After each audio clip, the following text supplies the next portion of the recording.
வணக்கம். பரபரப்பு மீடியா செய்திகளுக்காக நான் நிரோஷன்.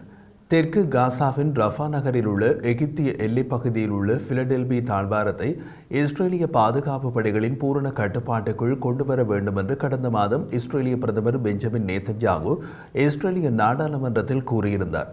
இப்போது அந்த பகுதியை தமது கட்டுப்பாட்டுக்குள் கொண்டு வந்துவிட்டதாக இஸ்ரேலிய பாதுகாப்பு படை IDF கூறியுள்ளது.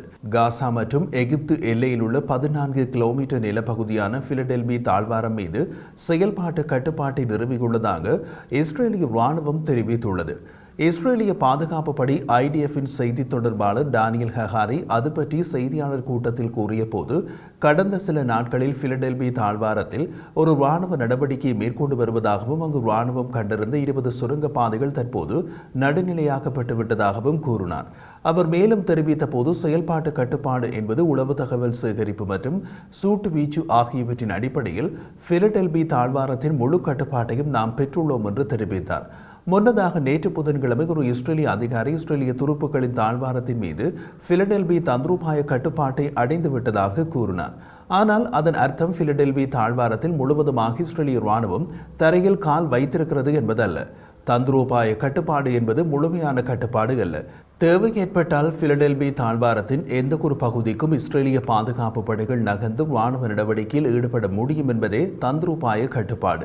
நேற்று அவ்வாறு கூறி 24 மணி நேரத்தில் இப்போது பிலடெல்பி தாழ்வாரம் மீது செயல்பாட்டு கட்டுப்பாட்டை நிறுவியுள்ளதாக இஸ்ரேலிய ராணுவம் தெரிவித்துள்ளது. தந்திரோபாய கட்டுப்பாட்டை விட ஒருபடி மேலானது செயல்பாட்டு கட்டுப்பாடு. இது கிட்டத்தட்ட முழுமையான கட்டுப்பாடுதான். பிலடெல்பி தாழ்வாரத்திலிருந்து 20 சுரங்கப்பாதைகள் எகிப்துக்குள் சென்றதாக ஒரு இஸ்ரேலிய அதிகாரி கூறினார். அவற்றில் சில புதியவை. அது பற்றிய தகவல் எகிப்துக்கு அனுப்பப்பட்டது என்றும் கூறப்பட்டுள்ளது. அதிகாரியின் கூற்றுப்படி பிலடெல்பி தாழ்வார நடைபாதையில் சுரங்கப்பாதைகளுக்கு 82 அணுகல் புள்ளிகளையும் IDF கண்டறிந்துள்ளது.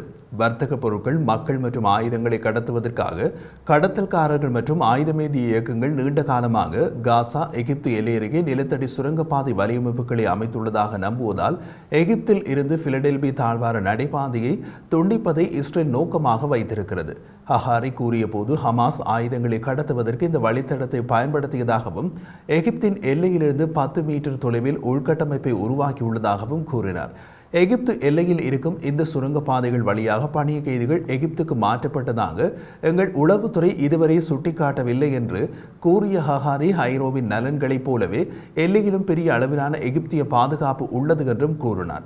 ரஃபா எல்லைக்கடவையில் இருந்து 100 மீட்டர் தொலைவில் உள்ள கிழக்கு ரஃபாவில் ஒரு மைல்கள் தொலைவில் ஒரு ஹமாஸ் உள்கட்டமைப்பை கண்டறிந்துள்ளதாக IDF கூறுகிறது.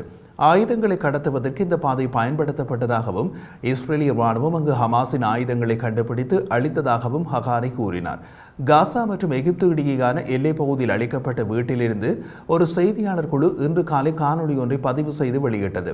காணொலியில் மேற்கு ரஃபாவின் விளிம்பில் எகிப்தின் எல்லையை ஒட்டிய சாலையில் 2 இஸ்ரேலிய டேங்கர்கள் நிலைநிறுத்தப்பட்டுள்ள காட்சி படமாக்கப்பட்டுள்ளது. CNN தொலைக்காட்சியால் புவியியல் அமைவிடம் காணப்பட்ட அந்த காணொலி மேற்கு ரஃபாவில் எகிப்திய எல்லையில் உள்ள டால்ஸ் ரோப்பில் படமாக்கப்பட்டது என்று தெரிகிறது. கடந்த செவ்வாய்க்கிழமை முதல் முறையாக மத்திய ரஃபாவில் இஸ்ரேலிய டேங்கர்கள் காணப்பட்டன. இன்று வெளியாகியுள்ள காணொலி காசா கடற்கரைக்கு அருகில் இஸ்ரேலிய ராணுவத்தின் தொடர்ச்சியான மேற்கு நோக்கிய நகர்வை காட்டுகிறது. அதே நேரத்தில் எகிப்து தனது காசா எல்லையில் சுரங்கப்பாதைகள் இருப்பதாக இஸ்ரேலிய அறிக்கைகளை மறுத்துள்ளது. இஸ்ரேலிய அறிக்கைகள் உண்மைக்கு மாறானவை என்று எகிப்திய அரசுடன் இணைந்த அல் கஹேரா தொலைக்காட்சி தெரிவித்துள்ளது. எகிப்து மற்றும் காசா பகுதிக்கு இடையேயான எல்லையில் சுரங்கப்பாதைகள் இருப்பதாக கூறப்படுவது குறித்து இஸ்ரேலிய தரப்பு எந்த தகவலையும் நம்முடன் பகிர்ந்து கொள்ளவில்லை என்று ஒரு மூத்த எகிப்திய அதிகாரி தமக்கு கூறியதாக எகிப்தில் அல் கஹேரா தொலைக்காட்சி கூறுகிறது. காசா மற்றும் எகிப்து எல்லையில் 14 கிலோமீட்டர் நீளமுள்ள நிலப்பகுதியான பிலடெல்பி தாழ்வாரத்தில் இஸ்ரேலிய துருப்புக்களை நிலைநிறுத்துவது எகிப்து, இஸ்ரேல் ஆகிய இரு நாடுகளுக்கும் இடையே உள்ள அமைதி ஒப்பந்தத்தை மீறுவதாக இருக்கும் என்று எகிப்திய அதிகாரி ஒருவர் கூறினார். பிப்ரவரியில் அத்தகைய ஏற்பாடு ஒன்றை இஸ்ரேல் செய்ய கோரிக்கை வைத்த போது அதற்கு எகிப்திய அரசாங்கம் ஒப்புதல் அளிக்கவில்லை என்றும் அவர் கூறினார். ஹமாஸின் ராணுவ திறன்களை சிதைப்பதே தமது இலக்கு என்று ஆரம்பத்திலிருந்தே இஸ்ரேல் கூறி வருகிறது.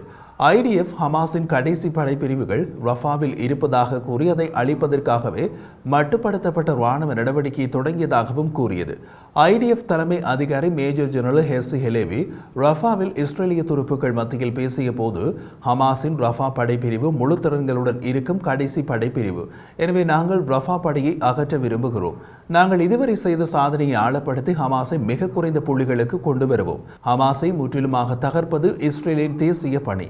அதை வெற்றிகரமாக செய்து முடிப்பதற்கு நிறைய தொழில்முறை செயற்பாடு, நிறைய உறுதிப்பாடு, நிறைய மதிப்புகள் தேவை.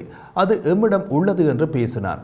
இஸ்ரேலிய டேங்கள் மேற்கில் ஹமாஸின் கோட்டைகளாக இருந்த டெல் அல் சுல்தான், ஜிப்னா மற்றும் ஷபூராவுக்கு அருகில் உள்ள இடங்களுக்குள் நகர்வதாக ரஃபா குடியிருப்பாளர்கள் கூறினார்கள்.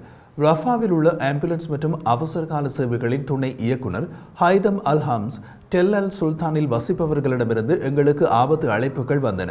அங்கு இடம்பெயர்ந்த பொதுமக்கள் அவர்கள் தங்கியிருந்த பகுதிகளில் இருந்து பாதுகாப்பான பகுதிகளை நோக்கி நகர்ந்த போது ஆளற்ற விமானங்கள் அவர்களது தலைக்கு மேல் பறக்கின்றன. அதனால் அவர்கள் அச்சத்தின் உச்சத்தில் உள்ளார்கள் என்றார். காசா முழுவதும் இஸ்ரேல் நடத்திய விமான தாக்குதல்கள் மற்றும் ஷெல் தாக்குதல்களில் நேற்று 19 பேர் கொல்லப்பட்டதாக பாலஸ்தீனிய சுகாதார அதிகாரிகள் தெரிவித்துள்ளனர். இந்த அதிகாரிகள் ஹமாஸ் துருப்புக்கள் மற்றும் பொதுமக்களிடையே வேறுபாடு காட்டி புள்ளி விவரங்களை வெளியிடாமல் மொத்த எண்ணிக்கையினை வெளியிடுகிறார்கள். அத்துடன் ஹமாஸ் துருப்புக்கள் பொதுமக்கள் வசிக்கும் பகுதிகளில் சீருடைகள் இல்லாமல் ஒளிந்து கொள்வதாக இஸ்ரேல் நீண்ட காலமாக கூறி வருகிறது. மொத்தத்தில் ரஃபாவில் நடப்பது இஸ்ரேலிய பாதுகாப்பு படைகள் வெளிப்படையாக முழுமையான போர் என்று கூறாவிட்டாலும் ஓசைப்படாமல் ஒரு முழுமையான போர் அவ்வளவு ஆர்ப்பாட்டமின்றி நடக்கிறது.